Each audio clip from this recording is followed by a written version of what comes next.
मुख्यमंत्री जी के ऊपर में हमला किया, उसके बाद में मुख्यमंत्री जी को उसने कुछ समय तक नहीं छोड़ा, उनके बाल पकड़ लिए थे और पुलिस ने और आसपास के लोगों ने काफ़ी उसको छुड़वाने की कोशिश करी। 40 साल की उसकी उम्र बताई जा रही है। किसी तरीके से मुख्यमंत्री जी को छुड़ाया गया।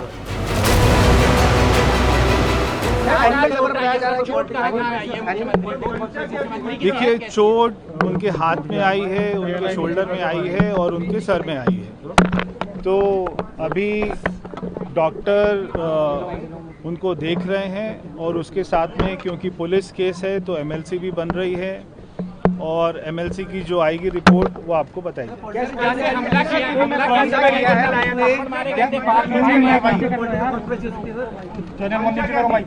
देखिए, अभी कोई पॉलिटिकल कॉन्स्पिरेसी है या क्या मामला है ये अभी कहना ठीक नहीं है, क्योंकि पुलिस की जांच होगी। सारी तहकीकात के बाद में ही आपको बताया जाएगा। वो व्यक्ति ने मुख्यमंत्री जी के ऊपर में हमला किया, उसके बाद में मुख्यमंत्री जी को उसने कुछ समय तक नहीं छोड़ा, उनके बाल पकड़ लिए थे और पुलिस ने और आसपास के लोगों ने काफ़ी उसको छुड़वाने की कोशिश करी। 40 साल की उसकी उम्र बताई जा रही है और किसी तरीके से मुख्यमंत्री जी को छुड़ाया गया और उसके बाद में फिर ये सारी बात हुई। सर, क्या लवर बताया जा रहा है? डॉग लवर बताया जा रहा है। देखिए, अभी पुलिस की जांच चल रही है। अभी कुछ भी कहना किसी भी एंगल पर ठीक नहीं हो। कल उसने सुनवाई लेकिन रुकेगी नहीं, ये बोला गया है कि करने या फिर देखिए, अभी हम मुख्यमंत्री जी से मिलकर एक बात अच्छी लगी कि उनका हौसला अभी भी उतना ही है और उन्होंने कहा है कि मेरी जन सुनवाई और मेरा जन संपर्क, मेरा दिल्ली के लिए जो उनका समर्पण है, उनके सारे वायदे हैं, वो दिन रात उसके लिए काम करती रहेंगी। और आज हमने उनको ये कहा है कि आज आपको स्वास्थ्य लाभ लेना चाहिए और उसके बाद में कल से अपना काम शुरू करना। माननीय मुख्यमंत्री जी ठीक है। उनको हमलावर ने पिछले एक दिन से रेकी कर रहा था। वो शालीमार बाग में रेखा गुप्ता जी के घर भी गया था, उसने वहाँ भी जाके सारी वीडियो बनाई। रेखा गुप्ता जी जनता को आके साधारण तौर से हजारों लोगों को मिलती हैं, बिना सुरक्षा के मिलती हैं, ऐसी वीडियो में उसकी जानकारी थी। उसने माननीय रेखा गुप्ता जी को बहुत देर तक जमीन पर गिरा कर रखा।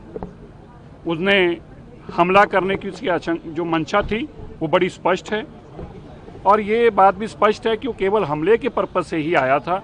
उसके हाथ में कोई जन सुनवाई का कागज भी नहीं था, उसके हाथ में कोई ऐसी दरख्वास्त भी नहीं थी और क्योंकि उसके मोबाइल से पुरानी वीडियो मिली हैं कल की, जो जब वो वहाँ पर शालीमार बाग गया है और यहाँ की वीडियो भी मिली है, इससे बहुत बात स्पष्ट होती है कि मकसद जो था वो हमला ही था।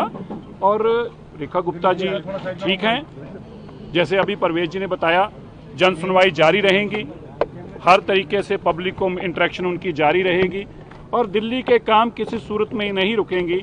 एक महिला मुख्यमंत्री को ऐसा ना माना जाए कि महिला होने के नाते को हमला करेगा तो उनको डराएगा, धमकाएगा तो उनके काम में कोई फर्क आएगा। जन सुनवाई भी जारी रहेगी और दिल्ली के विकास के लिए निरंतर हमारी दिल्ली की मुख्यमंत्री एक शेर की तरह काम करेंगी और किसी भी तरीके का उनके मन के ऊपर दिल्ली के लोगों के काम को लेकर रुकने का कोई भी कारण नहीं है। इसलिए बस हम ये बताना चाहते हैं। पुलिस ने खुद लग रहा है कि सुरक्षाकर्मी कम थे। देखिए, माननीय मुख्यमंत्री जी हजारों लोगों से मिलती हैं, अक्सर आपने देखा है कि वो इस चीज में सुरक्षा को बीच में नहीं आने देती और एक जनप्रतिनिधि का ये फर्ज भी बनता है कि ज्यादा से ज्यादा जनता को सहूलत देकर मिला जा सके।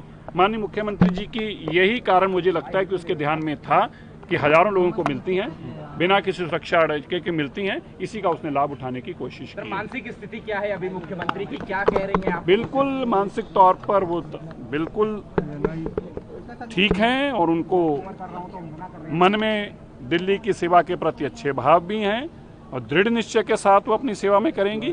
वो अपने निश्चय से और अपनी दिल्ली की सेवा के प्रति किसी तरीके से भी निडोल हैं, बिल्कुल नहीं डोल सकते। धन्यवाद। बड़ी उम्मीद लेकर आए थे क्योंकि मैं एक बार पहले भी शालीमार बाग जा चुकी हूँ, तो मैं बहुत अच्छी तरह से सबकी शिकायतें सुनती हूँ, उन समस्याओं का हल करती हैं। हमारी भी थार गाड़ी चोरी हो गई थी और मेरे फाउंडेशन को किसी प्रकार का किसी भी तरह से सहयोग नहीं मिलता, तो मैं बहुत उम्मीद लेकर आई थी, लेकिन आते ही पता चला और बहुत दुख हुआ। और मुझे लग रहा है कि ये विपक्ष की कोई चाल है। एक मदरहुड फीलिंग है वो उनके, और हम तो उनको पहले से जानते हैं, हम तो दीदी बोलते हैं उनको।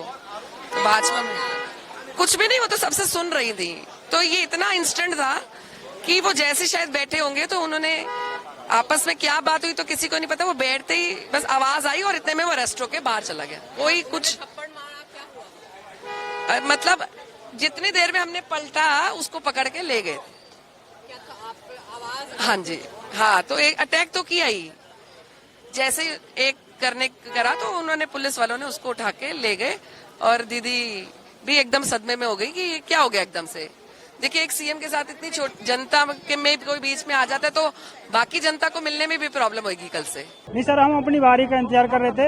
हम इससे अगली जन सुनवाई में आए थे। मुख्यमंत्री जी ने बड़ा ध्यानपूर्वक हमें सुना था और उनका व्यवहार बहुत अच्छा है। जो भी घटना हुई है ये सिर्फ मुख्यमंत्री पे हमला नहीं हुआ, ये दिल्ली के लोकतंत्र पे हमला है। बहुत गलत है, हम इसका विरोध करते हैं, लेकिन जिस तरह से ये घटना हुई है वो ये नहीं होनी चाहिए थी। बहुत निंदनीय घटना है ये। हम लोग 10-15 लोग थे, अपनी लाइन में लगे हुए थे और वो व्यक्ति यहीं से घुसा है लाइन से। हम लोग खुद उनको देखेंगे, लेकिन ये बहुत गलत हुआ है। नहीं, वो अंदर हुआ था, हम लोग लाइन में थे, वो उसको पकड़ लिया गया। हाँ, वो पकड़ लिया गया। बहुत ही माननीय घटना, दुखद घटना है ये। बहुत ही हमारे सामने ये बात है, अंदर से उनको निकाल कर फिर थाने ले जाया गया। ये बहुत ही बेहद दुखदायी घटना है कि इतने प्रशासन होने के बावजूद आखिर अंदर कैसे गए। बताया जा रहा है कि तो उन्हें कागज डॉक्यूमेंट लेकर वो गए थे मुख्यमंत्री के पास। ये बहुत बड़ी बात है। हमारे दिल्ली के मुख्यमंत्री के साथ ऐसा काम, ये बहुत ही। भाई, जब ये हुआ था आप कहाँ पे थे? हम बाहर लग रहे थे, जन सुनवाई में आए थे हम। अच्छा। तो ये हमने देखा तो अटैक होने की खबर आई हमारे सामने। ये तो खैर देखो गलत है। अब ये कैसे गए अंदर, कैसे नहीं गए, इसमें प्रशासन की क्या चूक है क्या नहीं है, क्योंकि हम जब एक चाबी का छल्ला भी ले जाते हैं तो उसकी भी छानबीन करी जाती है। तो वो व्यक्ति कैसे गया, किसने भेजा, कुछ नहीं पता। थोड़ा मारने की कोशिश की है और धक्का देने की कोशिश की, जिसमें सीएम लड़खड़ाई है और वो वहाँ पे गिरी हैं। हालांकि जो सीएम हाउस के अंदर खुद डॉक्टर्स की टीम होती है वहाँ उनको देख रही है, उनका अभी देख रेख उनकी वहाँ पे जांच चल रही है। लेकिन ये शख्स कैसे वहाँ पहुंचा, इसको लेकर पूरी जानकारी ली जा रही है।